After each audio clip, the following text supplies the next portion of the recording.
आइए आइए आइए, बैठ।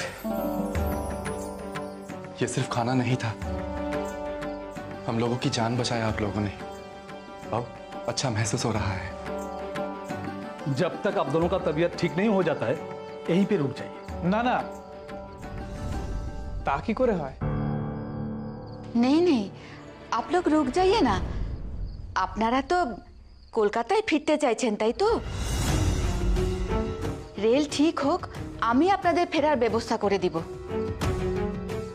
আমরা বাড়ি থেকে বেরিয়েছিলাম দেশের মানুষের মন বুঝতে, আমাদের দেশকে চিনতে। देश तो बहुत बड़ा है।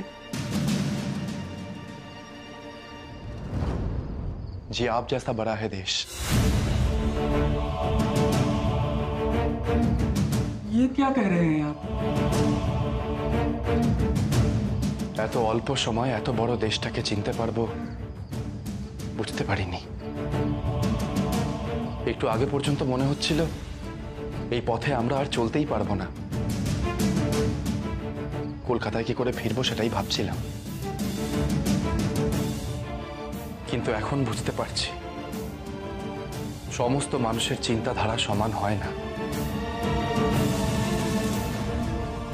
এই দেশে এমন অনেক মানুষ আছেন যারা মানুষের জন্য ভেবে তৃপ্তি পান।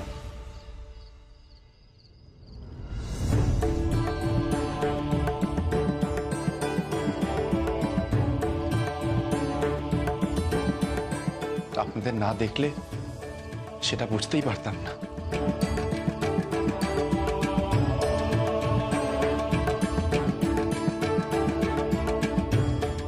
भगवान आप जैसी अम्मी सबको दे।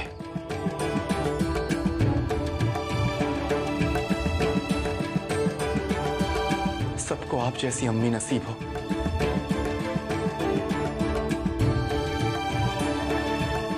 আমরা এখন কলকাতায় ফিরবো না, আমরা আরো জানতে আরো বোঝার চেষ্টা করতে এগিয়ে যাব। আপনারা আমাদেরকে পথ চলার নতুন শক্তি দিয়েছেন।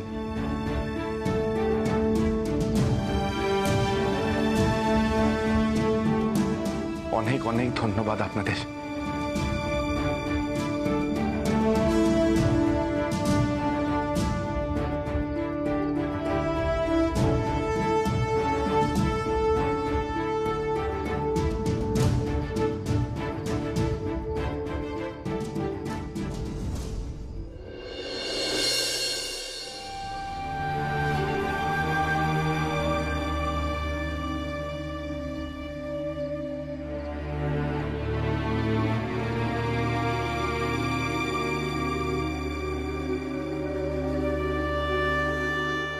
আপনাদের ছেলে আগে কখনো বাড়ি ছেড়ে গেছে? হ্যাঁ, এরকম অনেকবারই হয়েছে। ছোটবেলায় তো অনেকবারই আমাদের কাউকে না জানিয়ে বাড়ি ছেড়ে চলে যেত, কিন্তু এবারে গেরুয়া পোশাক পরে বেরিয়ে গেছে। সুভাষের জন্ম তারিখটা বলুন তো। হ্যাঁ, 1303-এর 11ই মাঘ, শনিবার ছিল। শনিবার। ইংরেজি লাগবে তো। ও সেজু বোমা 23শে জানুয়ারি 1897। জাতকের পিতামাতার নাম বলুন। পিতার নাম শ্রী জানকীনাথ বসু আর মাতার নাম শ্রীমতী প্রভাবতী দেবী।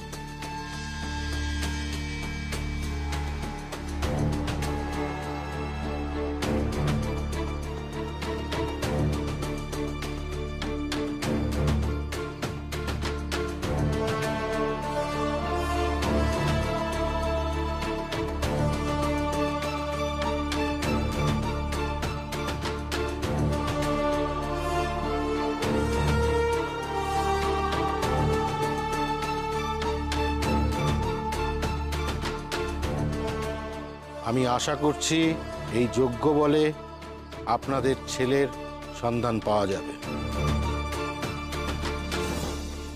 বাবা, এসব কি ঠিক হচ্ছে? বাবা এভাবে সুভাষের সন্ধান পাওয়া যাবে? দোহাইটা করবো, এই নিয়ে আর মাকে কেউ কিছু বলবেন না। মা ছোটদাদার চিন্তায় চিন্তায় যে একেবারে ভেঙে পড়েছেন। আমারও একই কথা। তোমাদের মায়ের মনের অবস্থা আমরা বুঝতে পারবো না। আমি যতক্ষণ যজ্ঞ করব ততক্ষণ কেউ কোনো কথা বলবেন না, হ্যাঁ? আপনি মুখের থেকে হাতটা নামিয়ে, মা তোমার হাতটা সোজা করে রাখো।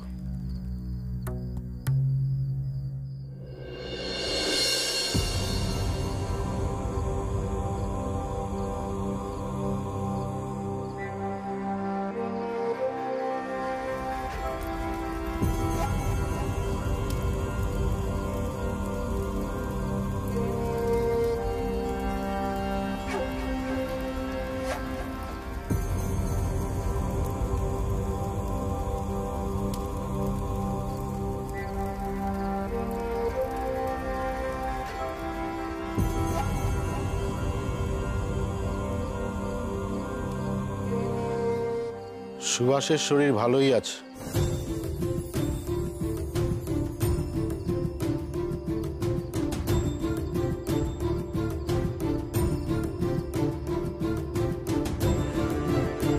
চিন্তার কোনো কারণ নেই। কলকাতার উত্তর পশ্চিম দিকে একটি স্থান আছে যার আদ্যক্ষর ব।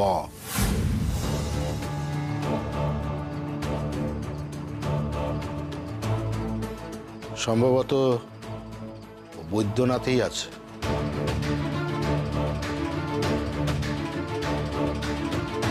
বৈদ্যনাথ? ও অত দূরে চলে গেছে? বলেন কি?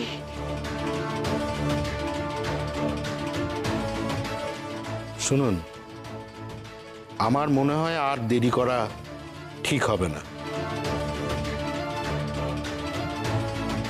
ওই স্থানে একজন যোগী আছে, তিনি আমার খুব সুপরিচিত।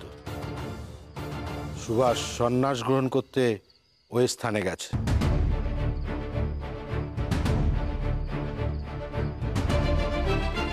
দ্বিতীয় কোথাও যাওয়ার আগে ওকে ফিরিয়ে আনো।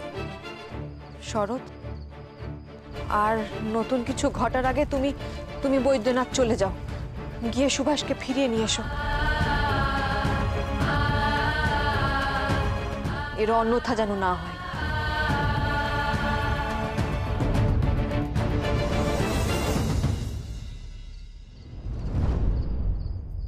আপনাদের চলা মানে আপনারা কি চান? কোন পথে চলতে বেরিয়েছেন আপনারা? কুছ সমঝা নেই?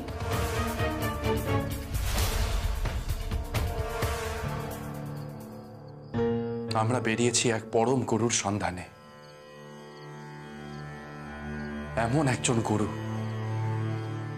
যিনি আমাদের বলে দিতে পারবেন যে কখন কিভাবে আমাদের দেশের স্বাধীনতা আসবে।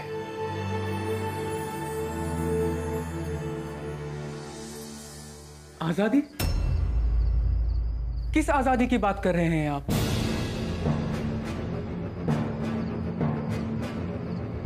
কেন? আমরা তো পরাধীন, আমাদের দেশ পরাধীন। আপনাদের মনে হয় না আমাদের স্বাধীনতার প্রয়োজন? लेकिन हम लोग तो किसी के अधीन नहीं है, हम लोग आजाद है। सिर्फ चैन से खाना, चैन से सोना ही आजादी नहीं होती है। आजादी का मतलब कुछ और ही है।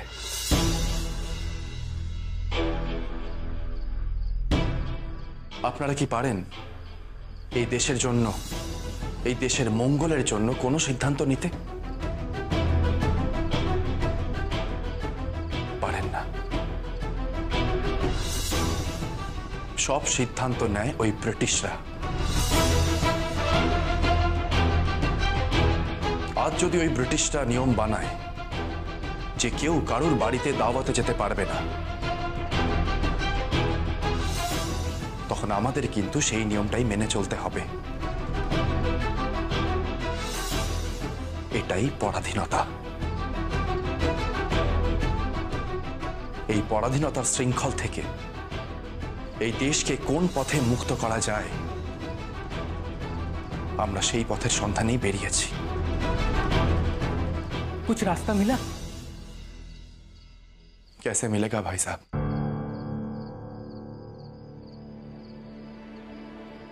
স্বাধীনতা কোন পথে আসবে সেই পথের সন্ধান করতে বেরিয়ে দেখলাম দেশের মানুষে মানুষে প্রচুর ভেদাভেদ।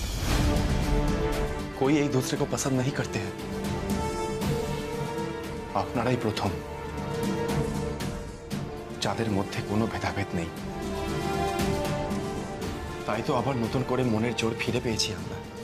आपकी बात सही है, लेकिन ये जो स्वदेशी लोग हैं ना, बहुत डरावना है, मारपीट करता है, बंदूक लेके घूमता है। ये आपकी बात बिल्कुल सच है,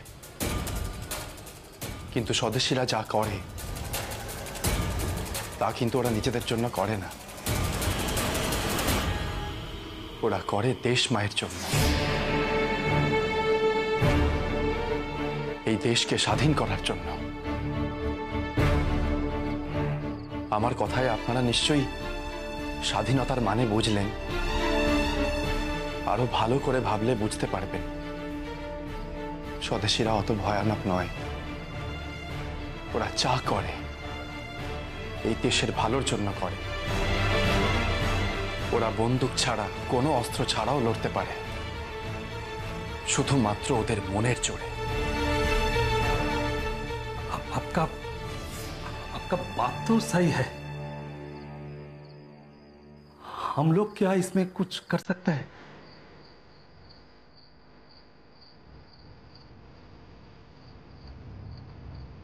জি জরুর।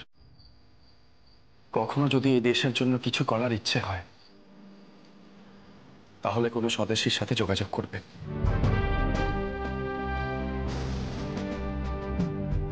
এখন চলি, নমস্কার।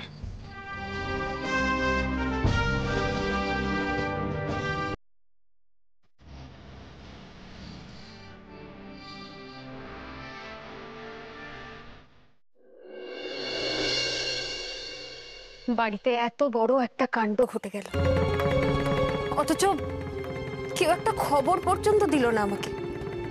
এমন তো নয় যে আমি বাড়ির থেকে অনেক দূরে ছিলাম, ছিলাম তো কলকাতার মধ্যেই। আর নতুন ঠাকুরপো, তুমি তো রোজ মেডিকেল কলেজে যাও। আমার বাবার বাড়ি তো সেখান থেকে তেমন বেশি দূরে নয়, তুমি পর্যন্ত একটাও খবর দিতে পারলে না। মেজ দিদি, তুমি রাগ কেন করছো বলো তো? তুমি তো মায়ের অবস্থাটা জানো, বলো। তার মধ্যে অশোক এসে যদি দেখতো যে রাঙা কাকা ওর বাড়িতে নেই, তাহলে ও কতটা কষ্ট পেত বলো তো। আমি বা কি বলতাম মেজবৌ দিদি, সুবি বাড়ি ছেড়ে চলে গেছে। আমি সেই কারণে বারণ করেছি তোমায় জানাতে। মেজ বৌমা, আমরা কি করব আমরা ভেবে উঠতে পারছিলাম না। দেখো, এই জ্যোতিষের ওপর আমার খুব একটা ভরসা নেই, আর তোমরা গিয়েও সুভাষকে খুঁজে পাবে তারও কোনো নিশ্চয়তা নেই। তোমাদের মা যখন বলেছেন তখন যাও, খুঁজে এসো। আমি এদিকে আমার মতন চেষ্টা করব। মা, তুমি আমার কথাটা শোনো। মা, এভাবে তুমি কোথায় যাচ্ছ? মা, তুমি বাইরে যাওয়ার জন্য। প্রভা, তুমি আবার উঠে এলে কেন? আমি নিজে যাব সুভাষকে খুঁজতে।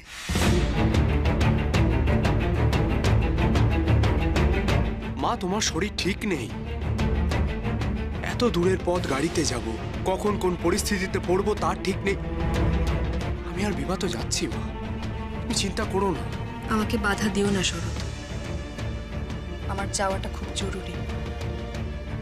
সুভাষের সঙ্গে দেখা হলে আমি ওকে একটা প্রশ্ন করতে চাই। ও ছোটবেলায় আমাকে একটা প্রশ্ন করেছিল, মায়ের চেয়েও কি কাউকে বেশি ভালোবাসা যায়?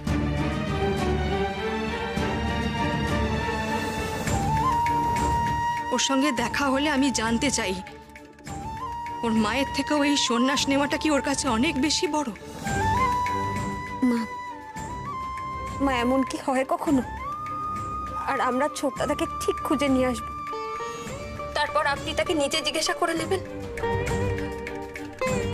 সেই ভালো। বলি মেজ বৌমার যাবার কি দরকার, আমি তো এটা বুঝতে পারছি না বাবু। হ্যাঁ, উফ, আরে বাবা শরৎ তো যাচ্ছিল। মেয়ে মানুষের এত বাড়মুখ মুখ ভালো নয়। তুমি আর সূত্রলে না, উফ, সত্যি বাবু।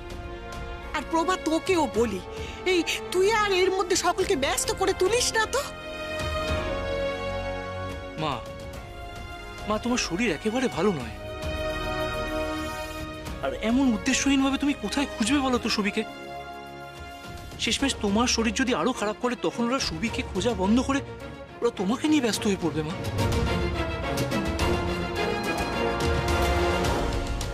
সুনীল ঠিক কথাই বলছে প্রভা।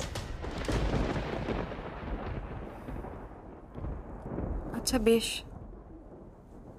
তাহলে তোমরাই যাও। মেজ দাদা, রেল যোগাযোগ যখন নেই সড়ক পথেই তো যেতে হবে। অনেকটা রাস্তা, এতটা রাস্তা তুমি একা ড্রাইভ করবে? আমি বলছি কি একজন ড্রাইভারকে সঙ্গে নাও না। না সুরেশ, ড্রাইভারের প্রয়োজন নেই, আমি নিজেই যাব। যদি সুভাষকে খুঁজে পাও, ওর সঙ্গে দেখা হয়, ওর কিন্তু কোনো আবদার শোনো না শরৎ। যদিও বাড়ি ফিরতে না চায়, তুমি তুমি আমাদেরকে খবর দেবে। হয় আমি যাব, না হলে তোমার বাবা মশাই যাবেন। মা, মা আপনি একদম চিন্তা করবেন না।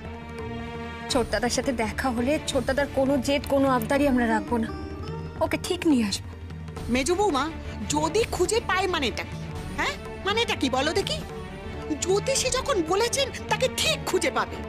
এখন আর অত কথা না বাড়িয়ে দুগ্গা দুগ্গা করে রওনা দাও দেখি। আর কথা বাড়িয়ে না, যাও তাড়াতাড়ি যাও। চলো।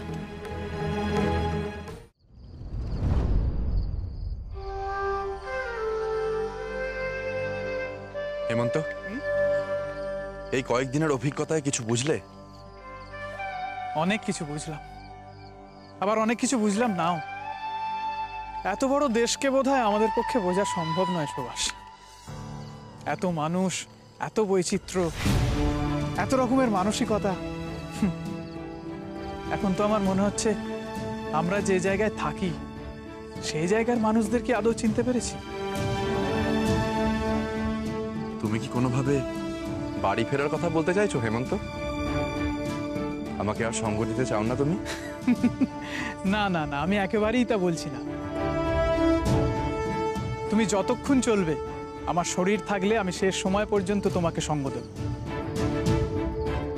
তবে তুমি ফিরতে চাইলে আমি আপত্তি করব না। তুমি প্রসঙ্গ তুললে তাই আমি আমার মত প্রকাশ করলাম মাত্র। এই যে তুমি নির্দ্বিধায় নিজের মতামত প্রকাশ করতে পেরেছো, এতেই আমি খুশি হয়েছি। বহুত খুব হেমন্ত জি, বহুত খুব। দয়া করো ভাই, এই কদিনে আমি হিন্দি বলতে বলতে হাঁপিয়ে গেছি। বলার আগে ভাবছি কি বলবো, আর বলে ভাবছি ঠিক বললাম তো। এটাই তো আমাদের দেশ হেমন্ত, এক এক দিকে এক এক রকম ভাষা।